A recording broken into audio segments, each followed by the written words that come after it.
Hey, lovelies, just hopping online to do a quick Wheel of Life update. It's April 2024, April Fool's Day. Hello. I am going to talk about the three readings, the three sort of spreads, I guess we can call them, that I do every month for my Wheel of Life spread, beginning with a spread I call the Hub Month, or a reading process I call the Hub Month, where we read the Hub card with the card that represents this month. Now, the Hub is that center of the wheel. And the thing about a Wheel of Life spread is, it is a mandala. It's kind of wholeness represents your life, your psyche, your world right here and now, moment by moment. It's unfolding just like a wheel turns, the rim moves, but it's all here, it's all present, it's all together as one. And the hub card, that hub at the center of the wheel that the wheel turns around, that center point, it itself doesn't turn, but it is that thanks to which the wheel can turn. Does that make sense, right? The hole with an H at the center of the hole with a W. And so it has a special kind of resonance to it. And my hub card this year, which I keep kind of clarifying month by month, moment by moment, was the Emperor. This is Krista Gabbard's image of the sort of Burning Man, Coachella, kind of yummy, but he's too young for me. Emperor from the Ostara Tarot. And, as I've been saying ever since I drew this card, and every time I draw an Emperor to begin with, it is my soul card, using the kind of calculation with birth date that Mary Greer taught us so many years ago in Tarot for Yourself. So the Emperor is my soul card.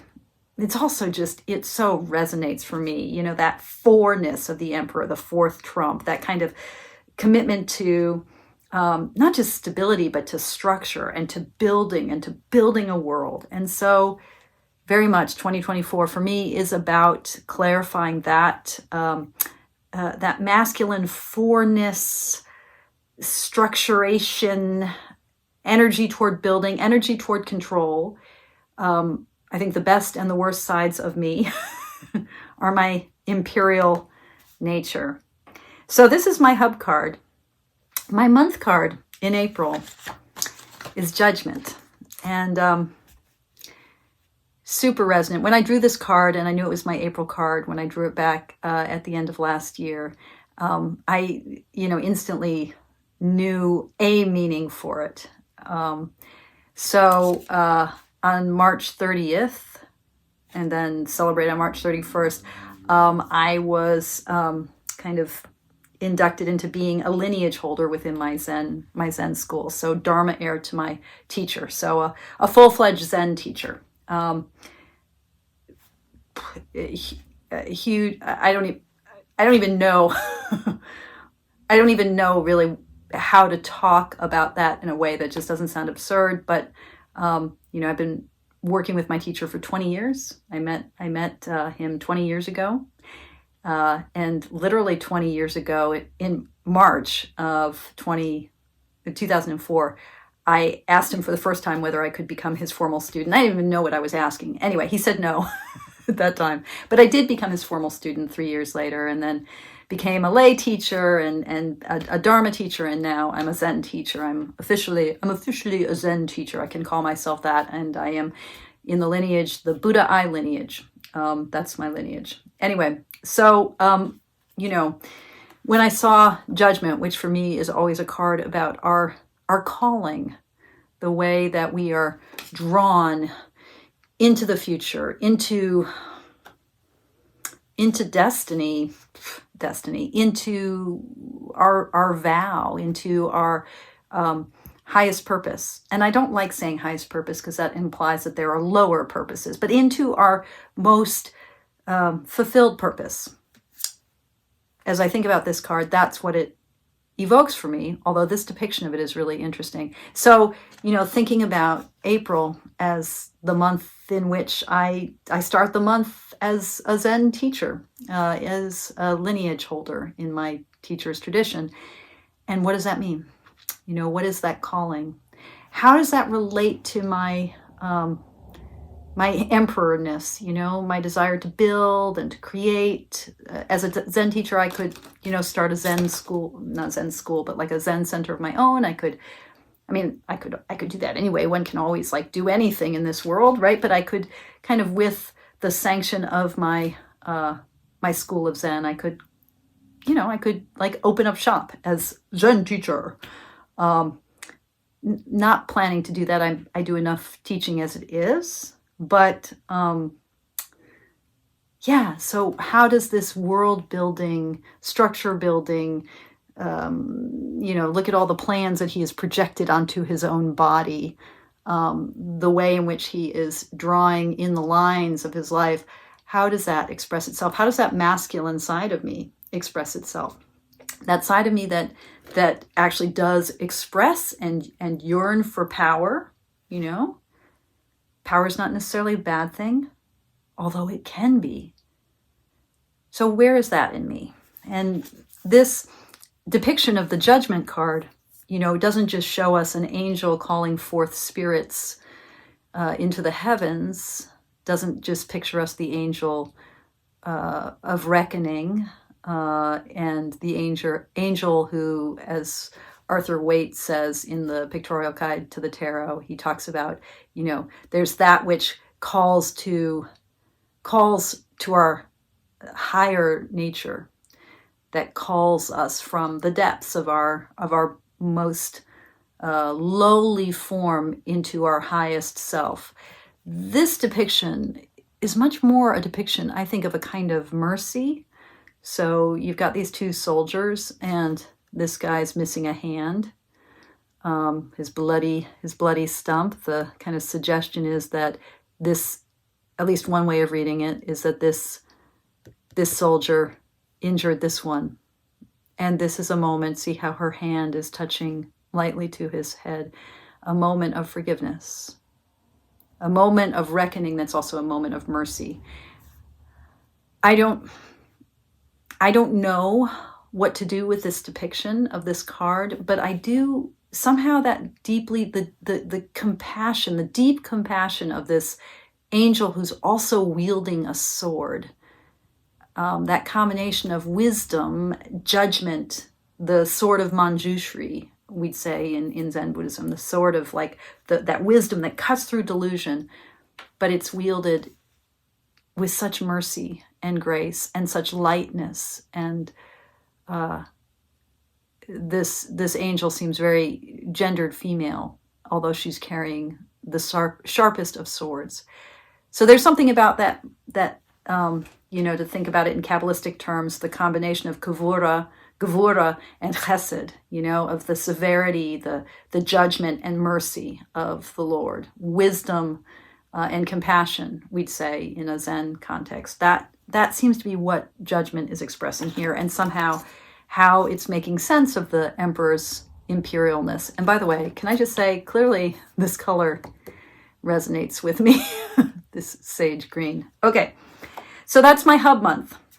A lot to say about that. Let me talk about the next part of the reading that I do every month, and that is what I call rim month, which is to think about the rim of the wheel. So if you think about the wheel, it spins along the hub, but then things are unfolding moment by moment along the line of the rim.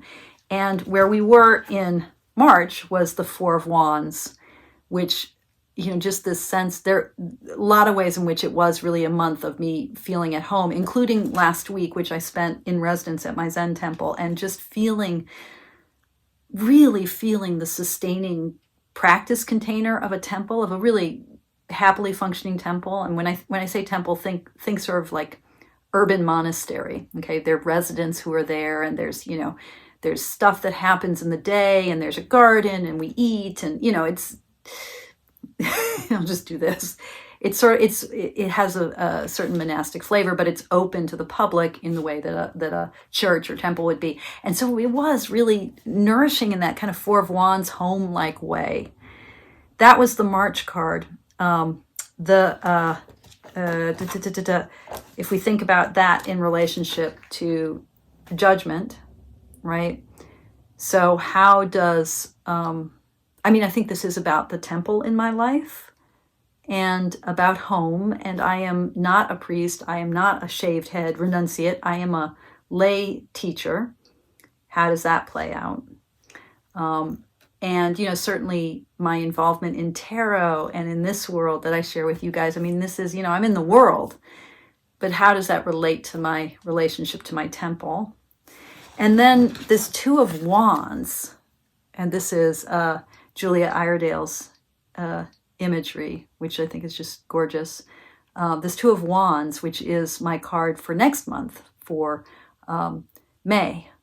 So that sort of movement along the rim of the wheel, playing out sort of this movement into an exploratory, like what does it mean for the bird to fly free?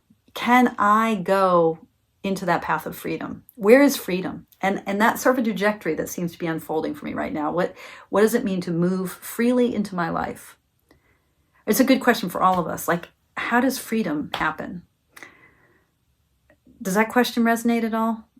I'd love to hear if it does in the comments or ping me with an email or on Facebook. But how do we move into freedom?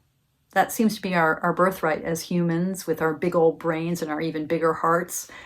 But so often we can dream it, like this figure who's looking out of the cage at the bird, who's sitting on her finger. But how do we live it? And the answer to thinking about how do we live it, or what makes it hard to live it, might be expressed in the third reading that I do every month, which is I call the spoke month. So if you think about the wheel like a clock, so April is sort of at 3 o'clock on the wheel, quarter of the way down, across at 9, and actually I'm probably reversed. I realize, when I'm filming with my iPad, so anyway, across from April is whatever month that is. I can't even think about it. September, October, November, October. Anyway, it's at 9 o'clock. And on my wheel, it's the 5 of Pentacles. So that diameter of the wheel, the spoke that goes all the way across, is, Judgment. And the 5 of Pentacles, which is a church. There's a lot here about my religious practice, I think, my practice in Zen Buddhism and my relationship to my temple, at least at the most obvious level. But like that inside outside, how do we fully express our aspirations for life without creating a sense of inside and outside? Like, things suck here, but if I do that, it'll be better. Like always this sense of trying to get somewhere, trying to move. And that's how I think we often think about our lives.